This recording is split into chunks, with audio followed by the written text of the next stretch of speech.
here's how you know your anxiety can be cured. There are a lot of misconceptions here, and we're going to dive into all of that today. But first, I'm sure you've noticed how anxiety can make you feel like your whole body's bracing for something, even when nothing is technically wrong, or you know that you're just worrying about something that's not here yet. Your stomach still feels tight, your chest feels heavy, maybe it feels hard to breathe, your heart starts racing, your mind starts spinning, you might even feel queasy.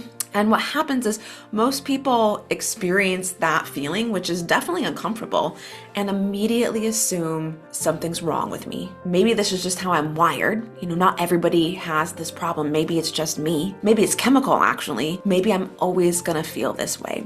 Welcome. This is Leading with Spirit, the show for the spiritual guide who knows there's more depth, more truth, more realness in the work you're here to do. Whether you're a healer, coach, or intuitive, this podcast helps you reconnect with your gifts, trust your path, and lead from soul, not stress. Hosted by me, Spirit Bird. I'm a master shaman, best-selling author, and founder of Holton Healing Arts. My intention is that each episode brings grounded insight into spiritual growth, energy mastery, and the real-life journey of walking as a spiritual leader. You can find me at Spirit Bird Official. Enjoy the show. So they try to manage that anxious feeling through often helpful and healthy tools. Not always. Some people try to manage that through alcohol and smoking, but a lot of times people try to manage that anxiety through mindset and meditation, maybe even breath work, cognitive behavioral therapy, medication. And those things can absolutely help. Sometimes medication is genuinely helpful if your goal is, I need this feeling to calm down now so I can function. That's totally valid. I'm not a super fan of medication, but sometimes you just need that, right? Today, though, I want to go deeper than symptom management in anxiety, because anxiety is not just fear, and it's not just a chemical reaction. It's a whole system. It's connected to your nervous system, your past experiences, your level of sensitivity and awareness, and really the deeper growth your soul is trying to move through. So today we're going to talk about the misconceptions about what anxiety is and why it's there, what it's trying to do. The mistakes most people make when trying to heal anxiety that actually keep the cycle of anxiety going, and the deeper purpose behind anxiety that most people completely overlook. Most people experience anxiety as discomfort in the body. Again, that tight stomach, racing thoughts, tension in the chest, the feeling that something bad is about to happen. And because it feels so uncomfortable, they immediately try to make it stop. Of course, that makes sense. Why wouldn't you try to stop that feeling? Except for most people accidentally make their anxiety worse in the process of trying to fix it. Because the moment they feel anxiety, they immediately start trying to manage the feeling itself. Typically, that's by overthinking and overanalyzing, trying to prevent times when the anxiety might occur, over-preparing, avoiding situations that might cause discomfort, right? Like social gatherings, public speaking, that kind of thing. There's a lot of trying to control outcomes. And then inside of that, there's also a lot of trying to figure out what someone else is thinking. And this is really at the heart of anxiety. We end up trying to become the right or appropriate, correct version of ourselves to win the approval of others. And that's really the root of anxiety. We're going to dive deeper into this. So let's talk just about how that looks like on the surface level. Maybe that means, because again, most of the time when we think of anxiety, you probably think of that body experience, but there's so many other symptoms that are actually driving it and affecting life. So that can look like rewriting the text 5 times, rehearsing conversations repeatedly before they happen, being in situations where you avoid saying what you really think and then kind of make excuses to yourself afterwards, like, they weren't going to listen anyway, or, I just didn't want to get into it with them. You might even monitor everyone else's reactions constantly. And so temporarily, you might get some little bits of relief when you are constantly managing those things. It's sort of like kind of holding off a flood. So it takes a lot of energy. The flood might not be happening, the anxiety might not be here, but tons of energy is going into holding back that flood wall, holding back that wall of water. And also, at any point, if you put down one of those tools, boom, you get hit. So, what happens actually long term is it teaches your body and your nervous system, yes, this is really something dangerous that we need to manage. Worrying about what other people think, worrying about the bad thing that's going to happen. So, your awareness becomes hyper focused on other people's thoughts, possibilities, usually negative possibilities, future outcomes, and especially how you're being perceived, right?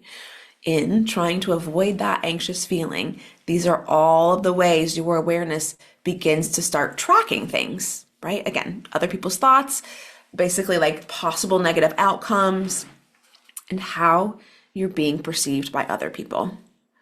So that's like your hands up against this flood wall, except it's your energy and your thoughts. And when that's happening, your body never fully relaxes. So you have this like subtle current of this like suppressed anxious feeling running all of the time. But people who start healing anxiety do something very different. Instead of immediately organizing themselves around the feeling of anxiety and how to suppress it, they get curious about it. They start asking, what is my body actually reacting to right now?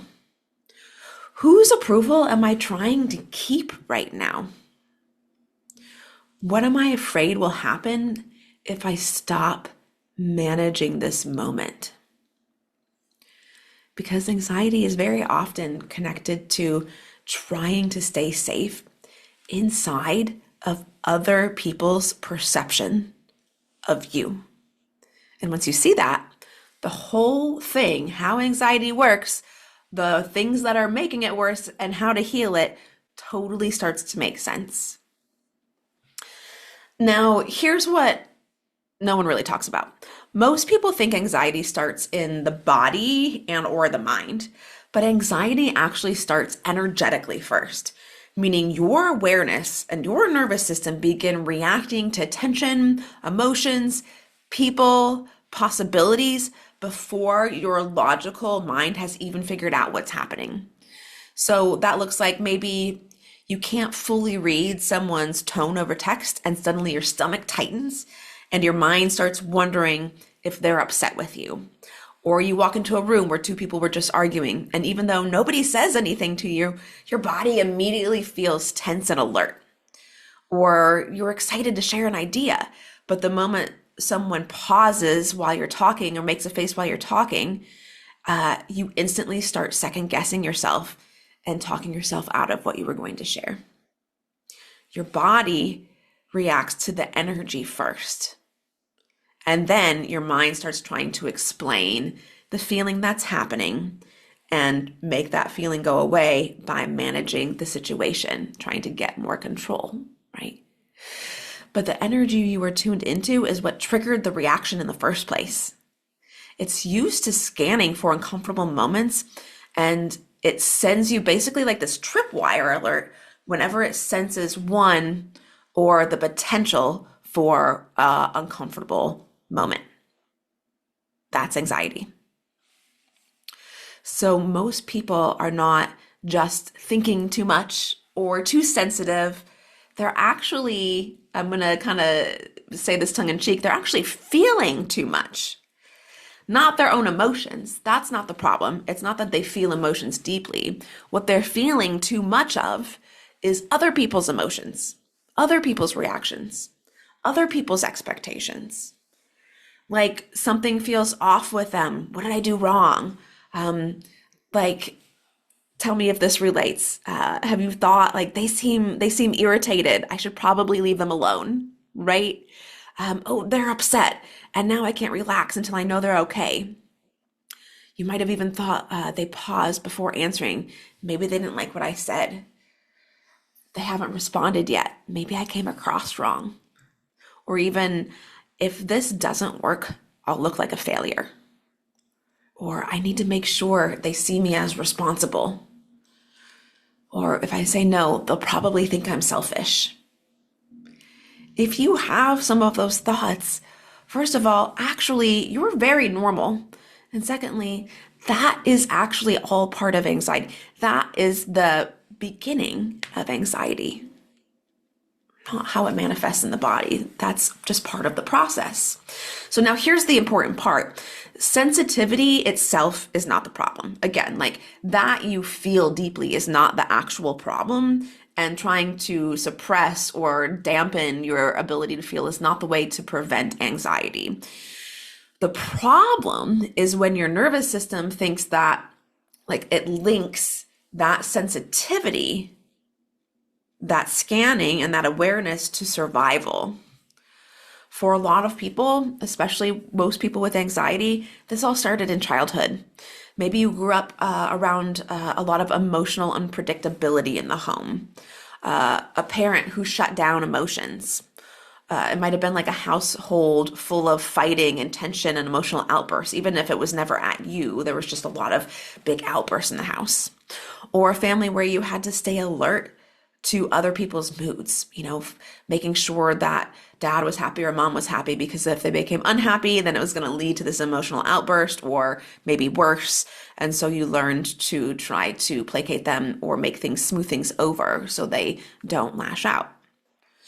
Or maybe your family felt different from the other people around you and in your community. Like that could look like actually growing up in a super religious community, or a poor family, or being the crazy hippie family in the community. Like, so you also could have your anxiety rooted in people judging your family or gossiping about you, or made you feel watched, right? So you learned very early to pay attention to how other people saw you. And because you were aware, like this is where the anxiety starts, right? That judgment, the gossip, your energy is aware that there might be a danger first, which then comes into the body, giving you the physical reaction of this is dangerous, which then causes the mind to spin and try to manage it. Other examples of what might have happened, in your youth that are a direct correlation to your anxiety. It might be that your family like highly valued success and achievement. So being impressive became tied to safety. It became tied to receiving love or belonging. So you learned how to, basically perform, have that confidence, be high achieving, how to stay likable, how to become the version of yourself that kept that kind of connection intact, like the connection that receives love from being awarded or being successful. So in all of these examples, basically what happens is you become highly aware of who's safe, who's upset, who needs something, and what version of you got approval. And then also how to smooth over tension before it became conflict. Because in those moments of the tension and the emotional outbursts, or sometimes the actual danger, right, your body is actually giving you alert. And some of the time it is real danger, right? Sometimes anxiety is, there's actually something threatening me right now, right? That's different than I know that there isn't, but I still have this bodily feeling. So what happens is over time from these experiences, your awareness got trained to constantly monitor people, reactions, and emotional shifts around you. And this is where anxiety starts becoming energetic, because now your awareness is no longer rooted in yourself. Think of it as like energy, your energy actually starts leaving your body. I like to think of them as like sort of waves or energetic strands. And that energy starts attaching to other people, their reactions, their emotions. It can attach to future outcomes, good or bad, different imagined scenarios, trying to figure out, am I okay here? Am I still accepted? Am I still safe? And sometimes this is obvious, like, you know, moments where you're giving a presentation. Of course you want that to go well. Of course you might be nervous or anxious about that. You have something probably big riding on that moment. So of course your body's going to feel activated. But what's happening in this moment is your energy is going out, attaching to the future positive and negative outcomes that can happen as a result of this presentation.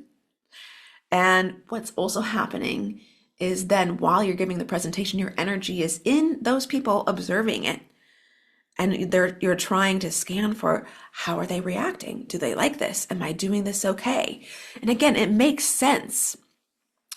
But you can see how your energy is actually out of you, which then makes you less present in what you're doing, which actually makes you more susceptible for making a mistake. But that's a little bit more of an obvious situation. That's probably not like chronic anxiety. That's something where most people, unless they have a lot of speaking experience, get nervous speaking at first. Most anxiety, though, is a lot more subtle than that, right? So sometimes it can look like being hyper aware of how you look. Like you notice a flaw in your skin, your hair doesn't look right, or you gain weight, and suddenly your awareness leaves your body and starts imagining, what are other people seeing? What are they thinking about me? Would they reject me if they notice this? Am I less valuable now that I've changed? That's one example of how that anxiety can show up on a more subtle level. Relationships, right? Maybe your partner gets quiet and needs a little bit of space. Super normal for like healthy relationships for people to need some independence and some space, right? And instead of staying connected to yourself when they take that space, your awareness immediately goes out into them. What happened? Did I do something wrong? Are they pulling away? What do they need from me right now? And without realizing it, you start performing, right? You start trying to become more lovable, more helpful, less emotional, less difficult, more needed. Because somewhere deep in your life, that acceptance became tied to safety. And sometimes anxiety doesn't even look like it's about other people, right? We've been talking about how it's your energy actually going out, like observing from other people's eyes. It's really rooted in managing other people's perceptions of you. And so a lot of people will be like, well, yeah, but what about like when I'm actually imagining, like when there's scary scenarios, like, okay, so yeah, maybe I know I'm not going to actually lose my house, but I'm like financially tight right now. So it's making me nervous. And so I'm anxious about it, and even though I know I'm not actually going to be homeless next month, I'm still experiencing all this anxiety from the stress and the fear. And of course, part of that fear is practical and natural and makes sense, and you're going to be asking yourself, where would I go? How would I survive? But underneath that, what's actually driving the anxiety is there's this other layer running quietly in the background. Underneath the where would I go? How would I survive? The real anxious driver is, what would that mean about me? If I failed, if I lost this, what does that mean about me? Would people see me as a failure? Would I lose status or approval, belonging, worth? That's what's actually driving that anxious feeling when you have a fear come up and you know in your mind or intellectually that it's not happening right now and it's not completely even realistic. What's actually driving it is that feeling. So now your awareness in those moments isn't focused on the event itself. It's projecting onto the future scenarios, plus other people's judgments, plus imagined rejection, plus possible humiliation.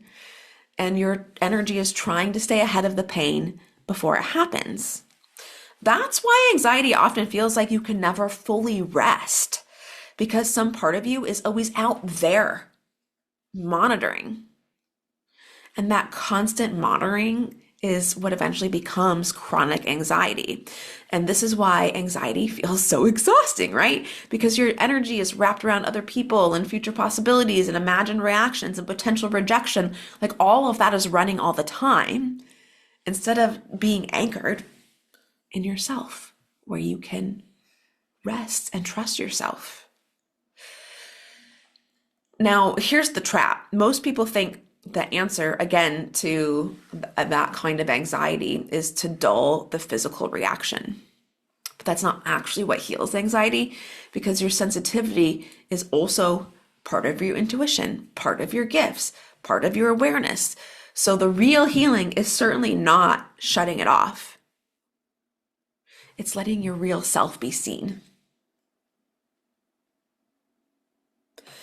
And learning how to stay connected to yourself while feeling the world around you at the same time. In fact, it's what creates safety. It's what creates true belonging, letting your real self be seen. The other mistake or trap that most people make with anxiety is, even if it's not chronic, if you imagine a future scenario and it brings up anxiety, most people think they need to suppress that anxiety before they move forward, that they need to be calm and not afraid and not anxious before they do what they know they need to do. And again, this is what actually reinforces the anxious loop, because it's just normal to have fear. Sometimes it's just your body experiencing stimulation and there's not actually something wrong, but you're just not used to that feeling. And you've trained through your life has trained your body to set that tripwire that when there might be something uncomfortable, set the tripwire, and then it sounds the bodily alarm, and then your mind starts going, right? So of course, these two things would be tied together. So of course, it'd be hard to discern between that excited or even just stimulated state and what feels like anxiety. And so if you're trying to fix the anxiety before you do the action you know you need to do, it's actually going to create more anxiety, because now you're trying to stop the anxiety, and you're also not doing what you know is your truth and what is right, which creates more anxiety. And it becomes this like loop. And what people do that start healing their anxiety is they take the action even when they're anxious. So those are the two key takeaways I want you to keep in mind, is that trying to stop anxiety before you take a line to action reinforces anxiety. And the real healing is not trying to shut off anxiety, but to let your real self be seen. Okay. So big picture here is anxiety is not just something to get rid of. I know it's uncomfortable, right? This is the difference though here that I want to emphasize, because you can do some of those tactics, meditation, mindset, different kinds of therapy, medication, right? Those help you manage the symptoms. But anxiety, if you want to actually heal it, like not have it running your life as much, then there's a completely different approach than using the tools that manage it or suppress it. So here's the thing, is like the other side of anxiety is it's showing you exactly where and when you abandon yourself.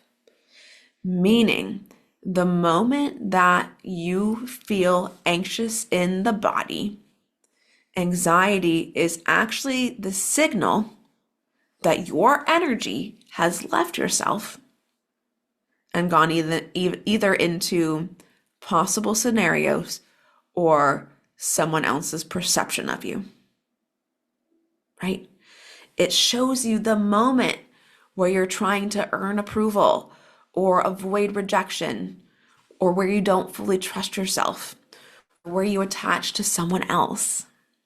And this is why anxiety often increases during periods of growth, because your soul is trying to move into a more authentic way of living, and your nervous system is still trying to survive on those old patterns.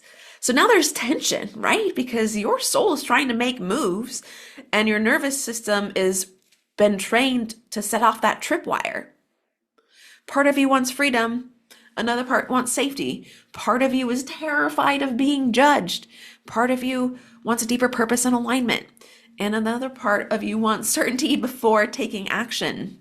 And most people respond to this by trying harder to control themselves, right? Like this again is where that comes in, where I'm like, oh, I need to cure this anxiety. I need to cure all of the places that make me feel anxious. Or if you are aware of the pattern of your energy leaving your body and managing other people's perceptions, watch out for the trap of like beating yourself up every time you notice you do that. That's not the point to beat yourself up about it. The point is just to notice it's happening and call your energy back in, right? Sometimes for me, if I'm like in one of those little spirals, I might have to pull my energy back in like 6 times in a row, right? It can be slippery. So, and even though I've worked on this for years, that's the trick. I'm not beating myself up because I'm in some other energetic place. It's because I just need to pull my energy back in. So healing anxiety is not about becoming perfect enough to finally relax. It's about learning that you can feel discomfort, be seen, disappoint people, be misunderstood, feel uncertainty, and still be okay.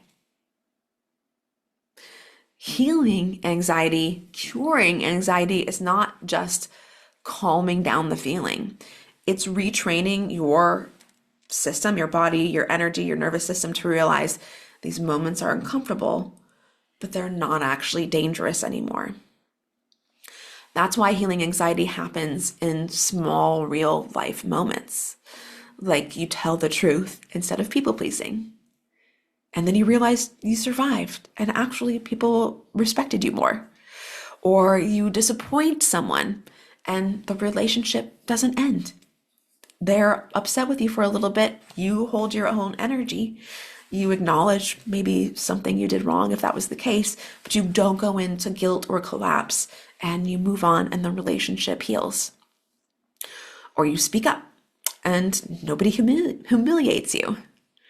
Or you make a mistake and your life keeps moving. Like it's okay.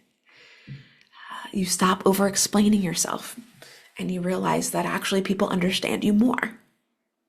So every time these little micro moments happen, your nervous system updates.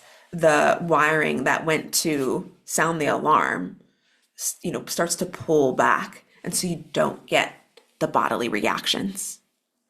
So that causes the constant scanning to start relaxing. The monitoring softens. Your awareness comes back into your body and stays there longer and for more often. That's how the pattern changes. Not because you forced yourself to stop feeling anxiety or made the feeling go away, but because your system finally learned, I don't have to stay on high alert to survive anymore. That changes everything. Because now your nervous system is no longer constantly monitoring everyone else for danger. And this is where grounding really becomes important. Not because grounding is some like trendy spiritual tool or the health benefits of it or the mystical qualities of it, but because anxiety literally pulls your awareness away from yourself and grounding literally pulls your awareness back into yourself. So healing becomes the process of bringing your awareness back into your body, into your full truth / actual opinions, like what you think if you weren't worried about offending anyone, into your actual feelings, like how you feel if you weren't worried about taking care of other people or them needing you or feeling guilty. Your energy back into the actual present moment of the interaction you're having with your friend instead of being in their eyes, trying to see how they see you. And the more awareness returns to you, the less anxiety controls your life, because now your sensitivity stops functioning like a survival strategy and it starts functioning like a gift again. So instead of walking into a room and immediately worrying about whether people will like you, you walk into a room and you can actually tell who's trustworthy, who's struggling, who's hiding something, who genuinely feels safe to open up with. That's part of the gift. Instead of obsessing after conversations trying to figure out if you said the right or wrong thing, you start becoming more present during the conversation itself, which actually makes you more confident, more connected, more charismatic, more clear, because you have the energy in yourself. When you move through that anxiety and your energies in yourself, you can recognize quickly and more clearly, oh, this feeling isn't mine. Like when you walk into a room and somebody's like frustrated and you suddenly start feeling frustrated. Like that happens less and less frequently because you know where you are, your energy's in you. So now somebody being stressed doesn't ruin your entire day or throw your nervous system into chaos.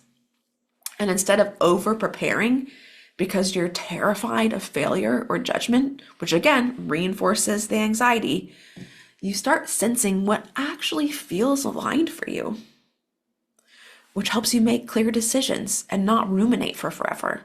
It helps you make decisions faster. And instead of constantly trying to get approval, you just become more honest, more grounded, more authentic in your relationships, which creates the deeper connections instead of the patterns of anxious attachment and performance, right? Like trying to be perfect for the other person. So your sensitivity stops pulling you out of yourself and starts helping you navigate life again. Relationships, intuition, decision making, all of that comes with more clarity and more connection. The truth behind your anxiety might not be that your body is malfunctioning. It may be that your system learned to survive by constantly tracking everything around you, monitoring, preparing, trying to stay safe in other people's eyes, trying to do lots of research and get the correct information so you have the right answer, so you can be the right thing, right? All of that stuff. And while tools, again, can calm anxiety and they can absolutely help, real healing happens when you understand why the anxiety is there in the first place and change that pattern. Because once you stop organizing your life around fear and perception and start bringing your awareness back into yourself, something shifts. You stop feeling like you're constantly bracing for life. And now you're just in it. Now you're living your life. And you're allowed to feel deeply and sense other people and be sensitive and aware and care about others without abandoning yourself in the process. And that's when anxiety stops feeling like endless fight and starts becoming a doorway back into yourself. So if today's episode resonated with you and you haven't already, take the archetypes assessment. This anxious pattern goes with a couple of the archetypes specifically. So if it resonated, take the free assessment. It's going to tell you what archetype you are, and it's going to walk you through what your blind spot is. And for some of them, that's directly related to causing, this anxiety. So it's going to be really deep insight for you really fast. I highly recommend that you play with that. It's going to open the doors for you right away. And thank you so much for joining me today. Let me know in the comments if this was supportive for you or your top takeaway. And I can't wait to see you again next time. Thanks for being with me. Bye-bye for now. Thanks for joining me today. If you enjoyed the show, would you subscribe and leave us a review? Let us know you did at Spirit Bird Official. We love to support our listeners. And if you enjoyed the show, please share it with someone else who would also enjoy it. Thanks for listening. I'll see you next time.